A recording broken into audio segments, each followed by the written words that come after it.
राष्ट्रवादीचे प्रवक्ते सूरज चव्हाण यांनी देखील या सगळ्या संदर्भात प्रतिक्रिया दिलेली होती। भरत गोगावलेंचे आरोप हे राजकीय आणि व्यक्ती दोषातून असल्याची टीका राष्ट्रवादी काँग्रेसचे प्रवक्ते सूरज चव्हाणांनी केली आहे। आणि सूरज चव्हाणांनी नेमकं काय म्हटलेलं होतं पाहूया।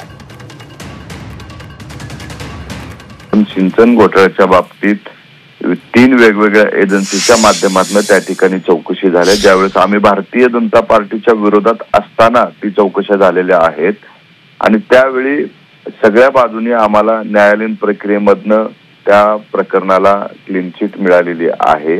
परंतु हे जाणीवपूर्वक काहीतरी आपण खूप काही मोठा शोध लावलाय या व्यक्ती दोषापोटी ते बोललेलं वक्तव्य आहे जी आहे सर्व खटाटोप त्यांचा कुठेतरी एक तटकरे फॅमिली किंवा तटकरे अनेक वर्षापासून त्यांच्यावरती वरचढ ठरलेले आहेत।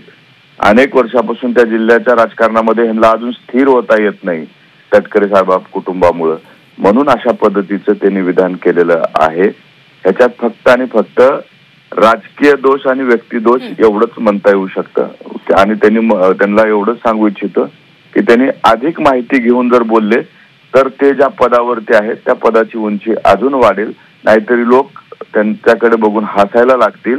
त्यांनी अर्धवट माहिती आधारे बोलू नये।